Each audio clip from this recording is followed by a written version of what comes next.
الحمد لله رب العالمين والصلاة والسلام والتحية والإكرام للرسول الأنام سيدنا ونبينا مولانا بالقاسم محمد وعلى آله الطيبين الطاهرين المعصومين المظلومين المنتخبين المنتجبين الأكرمين ولعنة الله على أعدائهم أجمعين من يومنا هذا إلى قيام يوم الدين. أما بعد فقد قال أبو عبد الله الحسين عليه السلام حين خرج من المدينة لأخيه محمد بن حنفية: بسم الله الرحمن الرحيم إني لم أخرج أشرا ولا بدرا ولا مفسدا ولا ظالما بل إنما خرجت لطلب الإصلاح في أمة جدي فأريد أن أعمر بالمعروف وأنهى عن المنكر وأسير بسيرة جدي وأبي علي بن أبي طالب.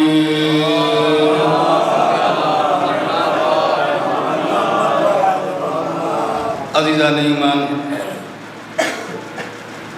میں بہت بڑا خطیب نہیں ہوں، ایک چھوٹا سا طالب علم ہوں. ٹوٹے پھوٹے الفاظ میں چند معروضات امام حسین علیہ السلام کے وصیت کے عنوان سے ہمارے سعید بھائی کی محبت ہے اور ان کا خلوص ہے کہ جو نہایت ہی خلوص کے ساتھ فرش عزائے حسین بچھاتے ہیں اور صرف مظلوم کربلا پر گھریا کرنے کے لیے بہت ہی زیادہ ان کے جلوس کے اندر خلوص پایا جاتا ہے اور عزاداری وہی قبول ہے، مجلس وہی قبول ہے، مرثیہ وہی قبول ہے، نوحہ وہی قبول ہے کہ جو پبلک کے لیے نہ کیا جائے بلکہ امام حسین کے لیے کیا جائے، شہزادی فاطمہ کے لیے کیا جائے. عزیزوں، جہاں دکھاوا آیا، جہاں ریاکاری پیدا ہوئی، وہاں عمل انسان کا باطل ہو جاتا ہے. ہمارے کسی بھی عمل کے اندر ریاکاری نہیں پائی جانی چاہیے، دکھاوا نہیں پایا جانا چاہیے، ورنہ بروز قیامت جب ہمارا نامہ اعمال ہمارے ہاتھ میں دیا جائے گا اور ہم اپنے نامہ اعمال کو پڑھیں گے. عارف بھائی توجہ چاہتا ہوں. تو جب ہم اپنے نامہ اعمال کو پڑھیں گے قیامت کے دن ورق پلٹیں گے تو کہیں گے ہم نے گنجا میں مجلس پڑھی تھی، تم نے اس کے ثواب کو نہیں چڑھایا. ہم نے اتنی بہترین سوستانی کی تھی، تم نے اس کے ثواب کو نہیں چڑھایا. ہم نے اتنا بڑا جلوس کیا تھا، 10 لاکھ روپے ہم نے خرچہ کیے تھے، تم نے اس کے ثواب کو نہیں چڑھایا. تو فرشتہ کہے گا حضور غور سے دیکھیے، وہیں کہیں لکھا ہوگا.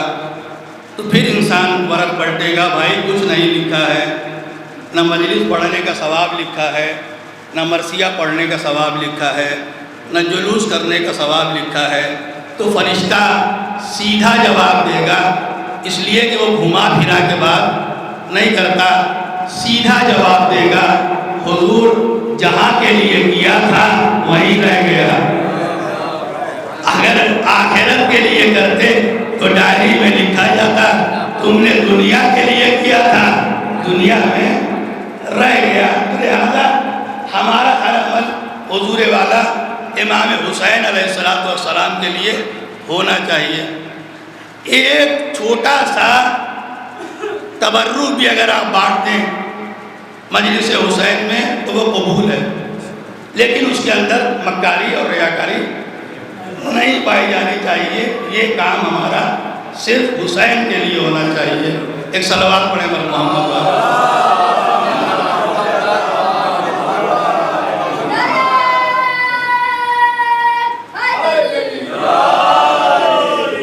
دیکھیے آدھے گھنٹے کا ٹائم دیا گیا ہے اور انشاءاللہ شام میں واپس بھی آنا ہے اور تقریر بھی کرنا ہے، تو لہذا آدھے گھنٹے کے اندر، لیکن آپ کی پوری توجہ چاہتا ہوں۔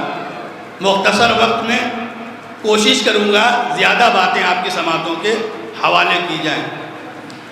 امام حسین علیہ السلام مدینے سے نکلتے وقت اپنے بھائی جناب محمد حنفیہ سے یہ وصیت کر رہے ہیں۔ جب محمد نے سوال کیا، اے بھائی حسین کیوں نکل رہے ہو؟ تمہارے نکلنے کا مقصد کیا ہے؟ تمہارے نکلنے کا ہدف کیا ہے؟ تمہارے نکلنے کا ایم کیا ہے؟ تمہارے نکلنے کا گول کیا ہے؟ انٹینشن کیا ہے؟ ریزن کیا ہے؟ کیوں مدینہ چھوڑ رہے ہو؟ تو امام حسین علیہ السلام نے اپنے بھائی جناب محمد حنفیہ سے فرمایا، انی لم اخرج اشرا ولا بطرا، نہ میں شر پھیلانے کے لیے نکل رہا ہوں، نہ میں دکھاوے کے لیے نکل رہا ہوں، ولا مفسدا ولا ظالما، نہ میں فساد برپا کرنے کے لیے نکل رہا ہوں، ولا ظالما، نہ میں ظلم کرنے کے لیے نکل رہا ہوں، بل انما خرجت لطلب الاصلاح فی امت جدی، بلکہ میں حسین اپنے نانا کی امت کی اصلاح کے لیے نکل رہا ہوں۔ وَأُرِيدُ أَنْ أَعْمُرَ بِالْمَعْرُوفِ، میرا ارادہ یہ ہے اس سفر سے کہ میں امر بالمعروف کروں اور نہیں عن المنکر کروں۔ وَأَسِيرَ بِسِيرَةِ جَدِّي وَأَبِي، اور میرا کام یہ ہے کہ میں یہ کام اپنے نانا کی سیرت پہ چلتا ہوا کروں اور اپنے بابا کی سیرت پہ چلتا ہوا کروں۔ بغیر کسی تمہید کے میں گفتگو کو آگے بڑھا رہا ہوں کرار بھائی، بغیر کسی تمہید کے، اس لیے کہ تمہید باندھنے کے لیے دامن وقت میں بالکل گنجائش نہیں ہے اور 1 گھنٹہ کی مجھے خطابت نہیں کرنی ہے۔ مختصر سے وقت میں انشاءاللہ میں نے کہا ہے کہ زیادہ باتیں آپ کی سماعتوں کے حوالے کروں گا۔ جب معاویہ کا انتقال ہو گیا اور یزید برسر اقتدار آیا، تو اس نے سب سے پہلے والی مدینہ کو ایک خط لکھا اور مروان کے ہاتھوں وہ خط والی مدینہ کو بھجوایا، جس کا نام تھا ولی، کہ 3 آدمیوں سے بیعت لینا۔ نوجوانوں غور سے سننا، 3 آدمیوں سے بیعت لینا۔ ایک کا نام ہے عبداللہ ابن عمر، ایک کا نام ہے عبداللہ ابن زبیر، اور ایک کا نام ہے حسین ابن علی۔ 3 آدمیوں سے بیعت لینا ہے، اور سب سے زیادہ جس سے بیعت لینے پر زور ہے اس ذات کا نام ہے حسین ابن علی۔ جب والی مدینہ کے پاس یہ پیغام آیا تو یہ لوگ مسجد نبوی میں علی بھائی موجود تھے، عبداللہ ابن عمر، عبداللہ ابن زبیر، حسین ابن علی، تینوں لوگ کہاں تھے؟ مسجد نبوی میں تھے۔ ایک پیغمبر کو بھیجا، ایک پیغام پہنچانے والے کو، میسنجر کو بھیجا کہ جاؤ ان لوگوں کو خبر کر دو کہ معاویہ کا انتقال ہو گیا ہے اور 3 لوگوں سے بیعت کا مطالبہ۔ عبداللہ ابن عمر، عبداللہ ابن زبیر اور حسین ابن علی، تینوں لوگ مسجد نبوی میں جمع۔ عبداللہ ابن عمر سے پوچھا گیا آپ کا کیا ارادہ ہے؟ عبداللہ ابن عمر نے کہا کہ بھائی نہ میں ادھر سے نہ میں ادھر سے، دیکھیے حق کسے کہتے ہیں، یہ کہہ کر دامن نہیں بچ پائے گا کہ نہ ہم ادھر سے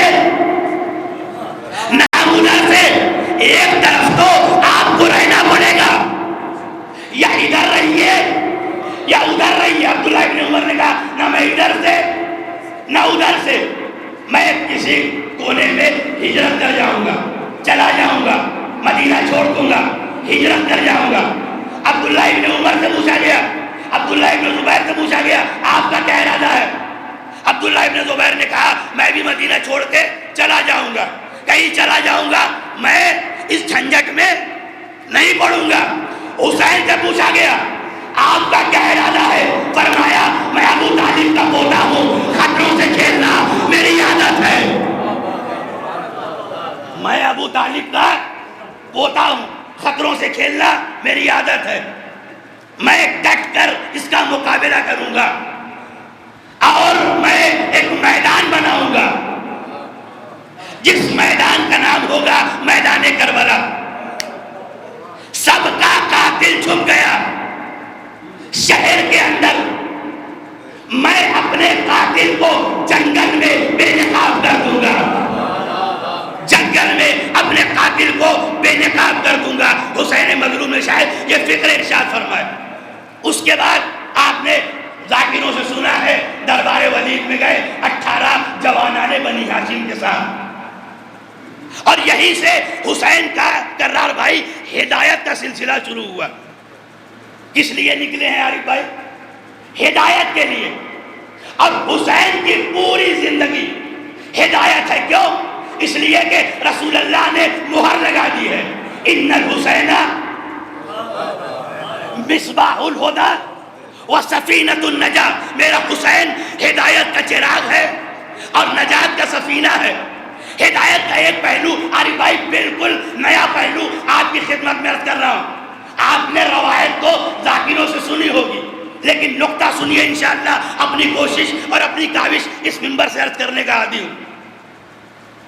ہدایت، حسین کی پوری زندگی ہدایت ہے۔ تھوڑا سا روک کر بات کو آگے بڑھاؤں گا انشاءاللہ۔ بزم رسالت ہے، رسول اللہ کا دربار سجا ہوا ہے، چاہنے والے بیٹھے ہیں، اور تاریخ یہ کہتی ہے کہ امام حسن بیٹھے ہیں اور ہرنی کے ایک بچے کے ساتھ امام حسن کھیل رہے ہیں۔ ہرنی کا بچہ امام حسن کے پاس ہے، بازی کر رہے ہیں، امام حسن کھلا رہے ہیں ہرنی کے بچے کو۔ تاریخ کہتی ہے حسین وارد ہوئے، اور وارد ہونے کے بعد کہا نانا مجھے بھی ہرنی کا بچہ چاہیے۔ رسول نے کہا بیٹا حسین بچہ تو ایک تھا جو میں نے حسن کو دے دیا۔ کہا نانا جان میں نے کہہ دیا ہے مجھے چاہیے تو چاہیے نانا جان۔ اب قریب تھا کہ حسین کی آنکھوں سے آنسو نکل آئے۔ اللہ نے ایک بھیڑیے کو ہرنی پر مسلط کیا، اور ہرنی اپنے بچے کے ساتھ رسول اللہ کے دربار میں آ گئی اور اپنے بچے کو حسین کے حوالے کر دیا۔ اب حسین کو بھی مل گیا ہرنی کا بچہ۔ اب نقطہ سنیے انشاءاللہ، سال بھر یاد رکھیے گا اس نقطے کو۔ کیوں؟ اس لیے کہ عارف بھائی ہماری نظر تو یہ اس پر ہوتی ہے کہ علی نے 2 انگلی سے خیبر اکھاڑا، ہماری نظر اس پر نہیں ہوتی کہ علی نے یہ بھی فرمایا وہ طاقت کہاں سے آئی۔ غور اس پر کرنا چاہیے۔ ہم واقعہ سامنے سے پڑھ کے اس پر سے گزر جاتے ہیں، نتیجہ نہیں نکالتے۔ نتیجہ نکالیے، امام حسین نے ہرنی کا بچہ لیا، اب حسن کے بعد بھی ہرنی کا بچہ ہے، اور امام حسین علیہ السلام کے بعد بھی ہرنی کا بچہ ہے۔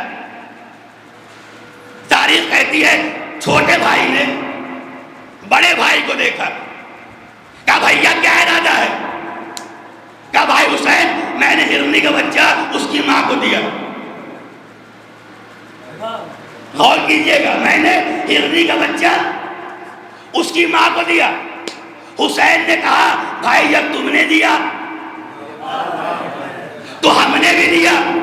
اب رسول چکر میں حسین جب دینا ہی تھا تو مانگا کیوں؟ ارے توجہ جا رہا ہوں، جب دینا تھا تو مانگا کیوں؟ کہا نانا جان نقطہ دینے جا رہا ہوں، پوری توجہ سے سنیے گا، اور لائیو اداری کے مادھیم سے میری بات کی تائید پوری دنیا میں جانی چاہیے کہ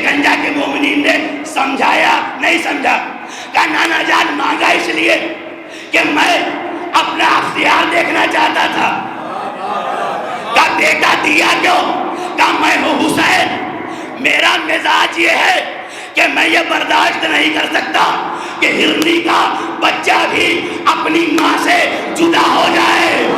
جا رہا ہوں. ہرنی کا بچہ بھی اپنی ماں سے جدا ہو جائے. جس حسین کو ہرنی کے بچے کا اس کی ماں سے جدا ہونا پسند نہیں، وہ حسین انسان کے بچے کا اپنی ماں سے جدا ہونا کیسے پسند کر سکتے ہیں؟ اور یہ ہدایت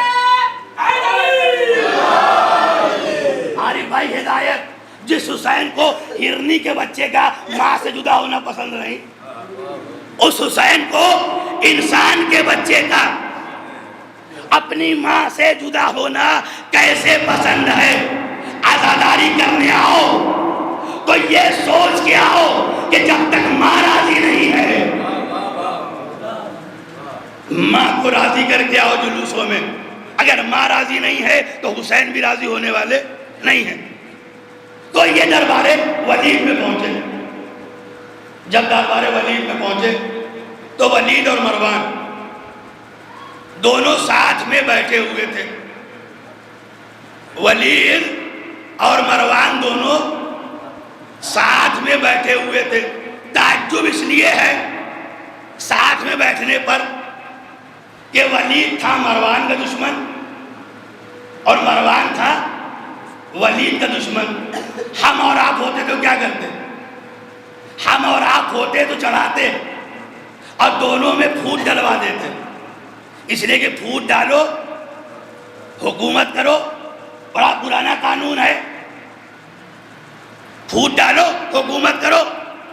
لیکن حسین نے ایسا نہیں کیا. جیسے ہی دونوں کو ساتھ میں دیکھا، نیچر حسین کا سمجھے، حسین کے مزاج کو پہچانے، مزاج حسین کا ہے. جیسے ہی دونوں کو ساتھ میں دیکھا، تاریخ کہتی ہے حسین نے اللہ کی بارگاہ میں ہاتھ اٹھایا اور دعا کی، الحمدللہ الذی اصلح ذات بینکما. حمد کے لائق ہے وہ پروردگار جس نے تم دونوں کے درمیان صلح کرا دی، جس نے تم دونوں کے درمیان صلح کرا دی، جس نے تم دونوں کے درمیان صلح کرا دی. جب حسین کو دشمنوں کا اختلاف پسند نہیں تو حسین کو چاہنے والوں کا اختلاف کیسے پسند ہو سکتا ہے؟ ایک صلوات پڑھے بر محمد والے. اس کے بعد کا واقعہ آپ سنیے انشاءاللہ. اس کے بعد کا واقعہ سنیے کیا ہوا. اب حسین انٹر ہوئے. یاور بھائی جیسے حسین داخل ہوئے دربار میں، ولید نے مروان کو کیوں نہیں ماری؟ آج حسین آ رہے ہیں، آج ان کی توہین کی جائے. کیسے عارف بھائی؟ حسین کے احترام میں کھڑے نہیں ہونا ہے.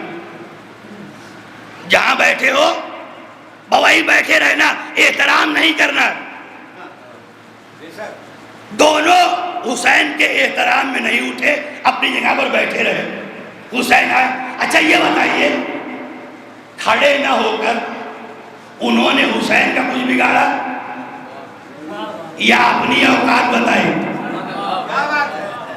کھڑے نہ ہو کر انہوں نے حسین کا کچھ بگاڑا یا اپنی اوقات بتائی؟ اس لیے کہ ہر ایک معصوم کا احترام نہیں کر سکتا.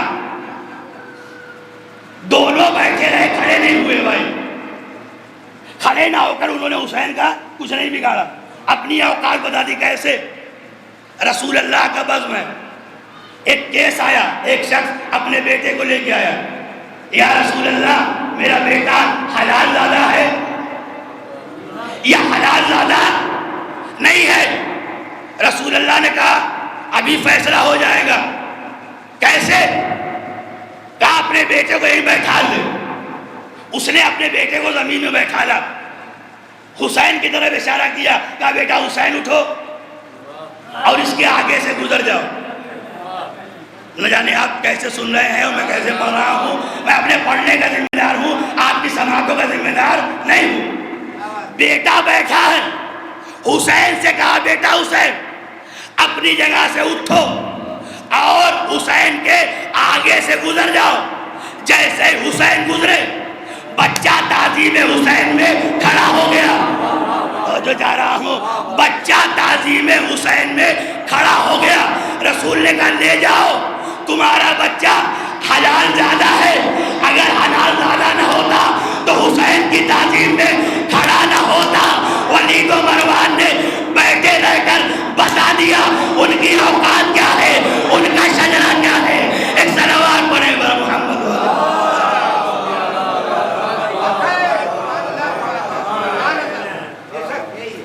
عزیزوں اس کے بعد بیعت کا مطالبہ ہوا. حسین نے کہا مثلی لا یبایعو مثلا، مجھ جیسا اس جیسے کی بیعت نہیں کر سکتا. حسین نے قیامت تک آنے والے امامت کے اوپر مہر لگا دی کہ جو بھی مجھ جیسا ہوگا وہ یزید جیسے کی بیعت نہیں کرے گا. بالکل فاؤنڈیشن لگا دی حسین نے آنے والے نسل یزیدیت پر. مجھ جیسا اس جیسے کی بیعت نہیں کرے گا. آپ دیکھیں تاریخ شاہد ہے، کربلا کے بعد سید سجاد کے پیروں میں بیڑی تو ملی لیکن مطالبہ بیعت نہیں ملا. امام محمد باقر سے بیعت کا مطالبہ نہیں کیا گیا، جعفر صادق سے بیعت کا مطالبہ نہیں کیا گیا، موسیٰ کاظم سے بیعت کا مطالبہ نہیں کیا گیا. اس لیے کہ اگر بیعت لیتا تو لینے والا یزید جیسا ہو جاتا، جس سے مانتا وہ حسین جیسا. ایک صلوات پڑھیں بر محمد والے.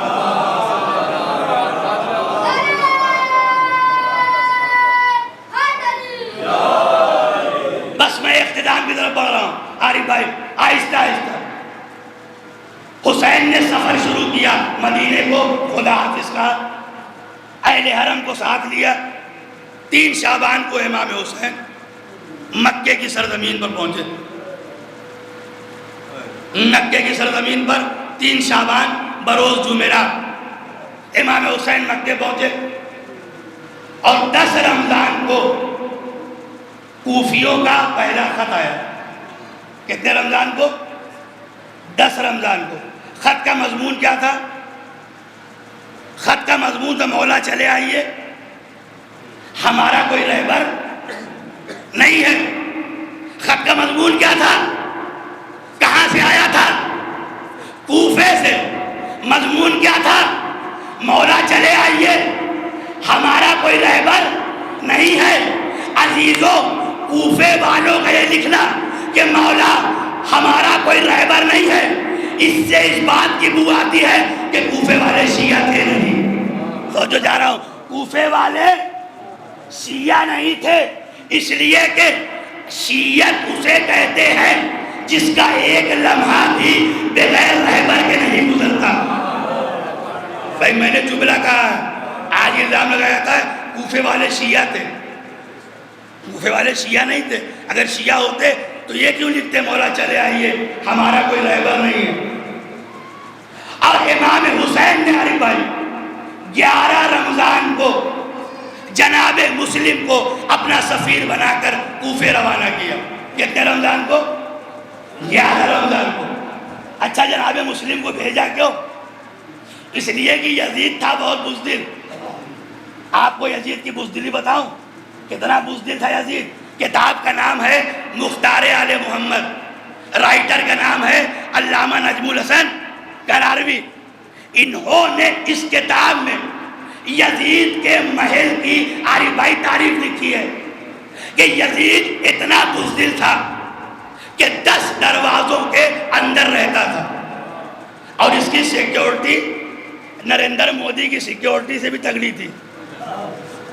سیکیورٹی آپ دیکھیں 10 دروازے کے اندر رہتا تھا یزید اور سیکیورٹی کا عالم یہ تھا. پوری ذمہ داری کے ساتھ میں پڑھ رہا ہوں، جس کو حوالہ چاہیے میں دکھا سکتا ہوں.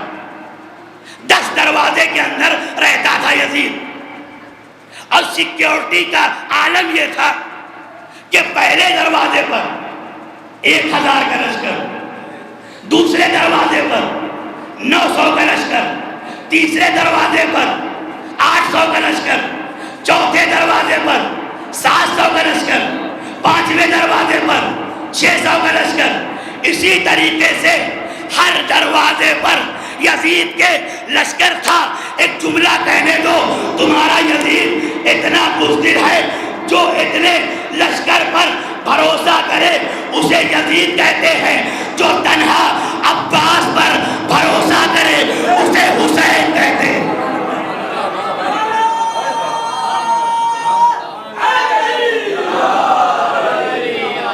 جو اتنے لشکر پر بھروسہ کرے اسے یزید کہتے ہیں, جو تنہا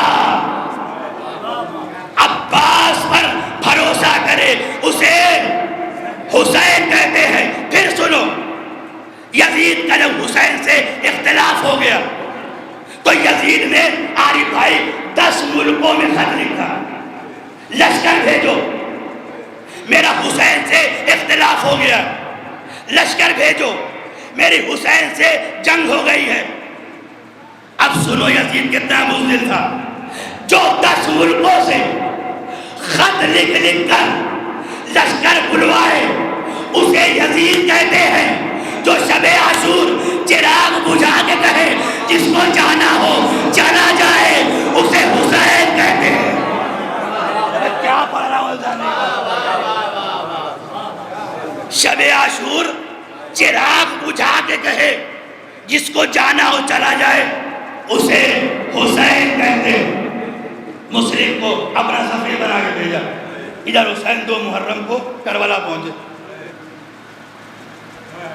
کربلا کی زمین حسین نے خریدی, مفت میں نہیں لی, بنی اسد دے رہے تھے, مولا لے لیجئے, لیکن حسین نے مفت میں نہیں لی. کتنے میں خریدی؟ 60,000.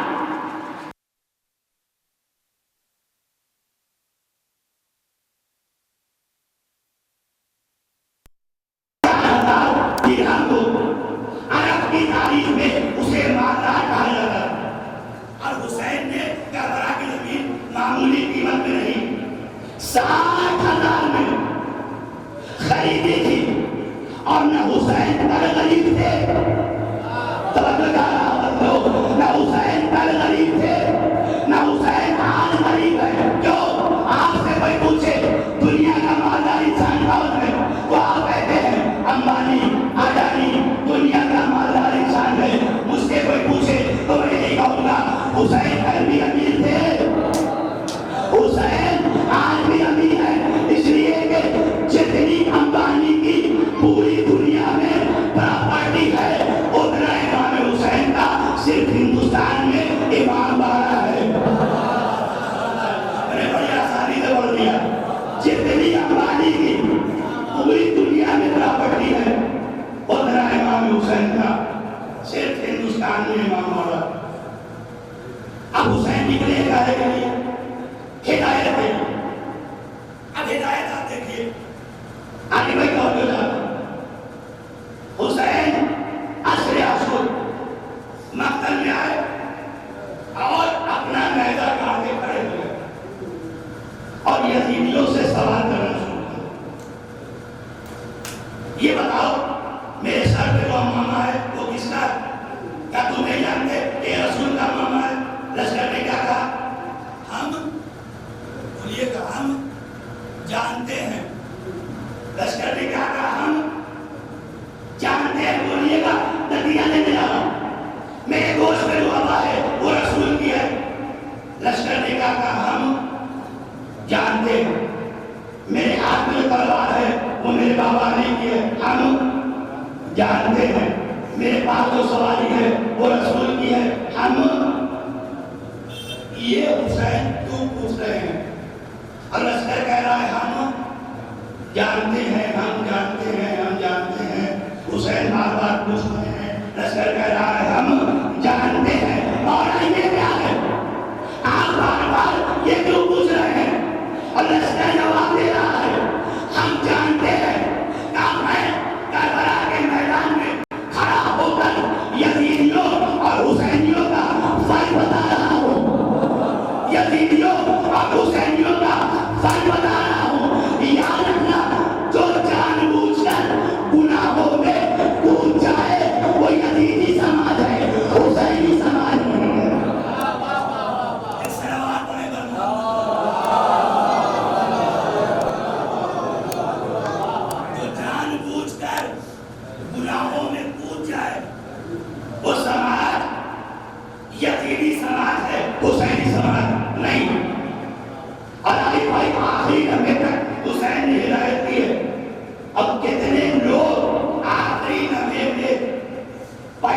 چینج ہوئے ہیں، صرف پھول مشغول ہے، ورنہ کہیں ابن قاتبہ یہ بھی حسین کے لشکر میں ہے، اصل عاشور۔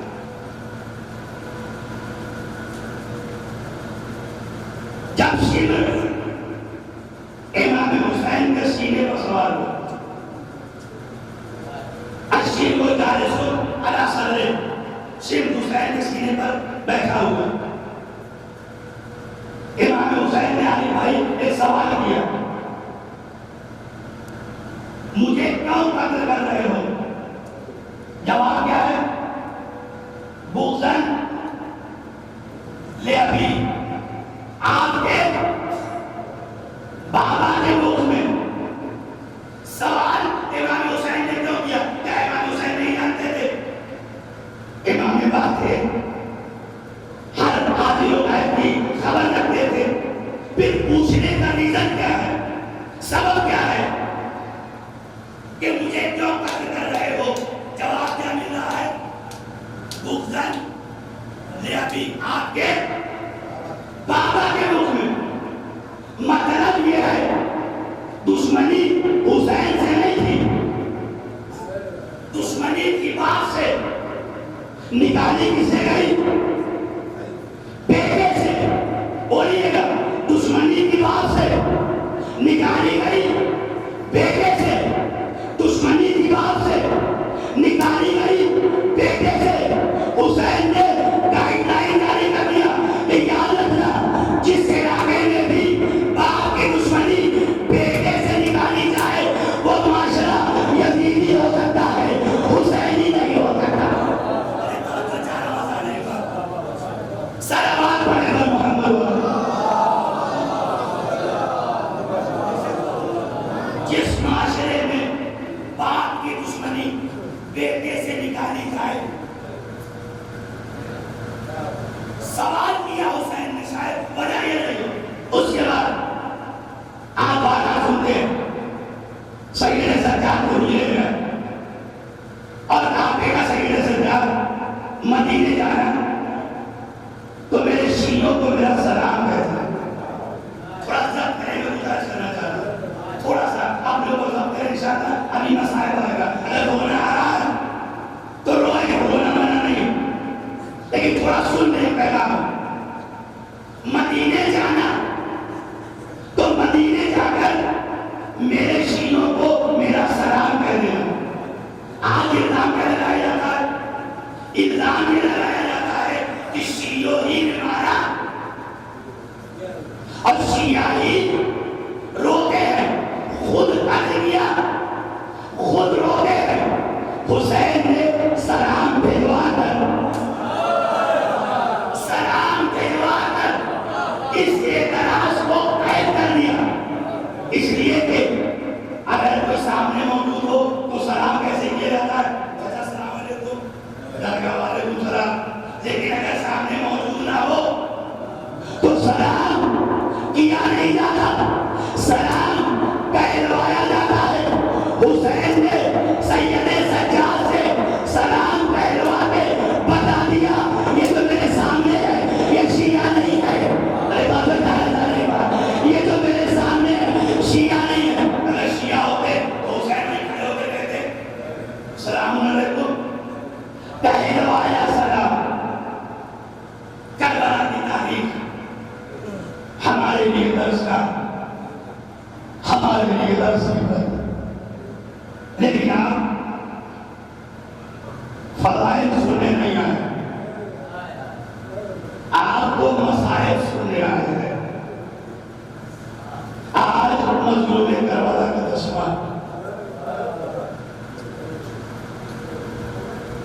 10 محرم تک شہیدوں کا ماتم، 10 محرم کے بعد اسیروں کا ماتم، اجرکم اللہ۔ آج اگر ہمارے پڑھنے کو نہیں چاہتا تو ذہن میں آ گئی، سوچا آپ کی خدمت میں پیش کر۔ جب امام حسین کی شہادت جناب سلطان سے ہوئی تو ایران کے بادشاہ نے شہربانوں کو ایک کنیز دیا، جس کنیز کا نام تھا جناب سپری۔ جب جناب شہر والوں کا انتقال ہو گیا تو امام حسین نے شیری سے کہا شیری آج سے تم آزاد ہو. کہ مولا میں آپ کے قدموں میں رہنا چاہتی ہوں. شیری کسی مسئلے سے میں تمہیں آزاد کر رہا ہوں. اس مطلب شیری نے ہاتھ جوڑا مولا آزاد کر رہے ہیں تو ٹھیک ہے لیکن ایک وعدہ کیجئے کہ آپ ہمارے گھر مہمان ہو گئے. مولا ایک وعدہ کیجئے کہ آپ ہمارے گھر مہمان آئیں گے. حسین نے سر جھکایا کچھ سوچنے کے بعد شیری ٹھیک تھا میں وعدہ کرتا ہوں ایک دن تیرے گھر مہمان بنوں گا. شیری کہتی مولا ایک وعدہ اور کیجئے کہ مولا تنہا نہیں آئیے گا اپنے اہل حرم کے ساتھ آئیے گا. حسین نے کہا شیری میں وعدہ کرتا ہوں تنہا نہیں آؤں گا اپنے اہل حرم کے ساتھ آؤں گا لیکن شیری کہیں ایسا نہ ہو کہ ہم آئے تیرے مہمان ہو جائے اور تو بھی ہمیں پہچان نہ پائے. مولا ارے ایسی بات ہے میں غریب اپنے مولا کو نہ پہچانوں. اجرکم اللہ اجرکم اللہ. اس کے بعد شیری رخصت ہونا چاہتی ہے. حسین نے اہل حرم میں اعلان کر دیا جس کو جو ہدیہ دینا ہو وہ لا کے شیری کو دے. تمام بیویاں ہدیہ لاتی ہیں اور ہدیے کے ساتھ ہر بیوی ایک چادر پھیلاتی ہے. ہر بیوی ہدیے کے ساتھ ایک چادر پھیلاتی ہے. روایت کہتی ہے چادروں کا ڈھیر نہ گیا. شیری نے ہاتھ جوڑے مولا اتنی چادروں کا میں کیا کروں گی. شیری رکھ لو شاید کسی دن کام آ جائے. شیری چادروں کو رکھ لو شاید کسی دن کام آ جائے. اس کے بعد شیری رخصت ہو گئی. شیری کوفے آ گئی اور کوفے شام کے راستے پر ایک زمین ہے جسے شیری کہتے ہیں. بلندی کے اوپر شیری قیام پذیر ہو گئی. عزیزوں ہر دن شیری کوفے کے راستے پہ بیٹھ جاتی تھی اور بات کرتی تھی میرا مولا آئے گا میرا آقا آئے گا میرا مولا آئے گا میرا سید السلطان آئے گا. تاریخ کہتی ہے کہ کربلا کا واقعہ گزر گیا لیکن حسین نہ آئے. لیجیے ایک دن شیری اپنے محل میں گئی تھک ہار کے. شیری جا کے دیکھی کہ کسی نے تک گلبھاگ کیا. شیری کی نیند آئی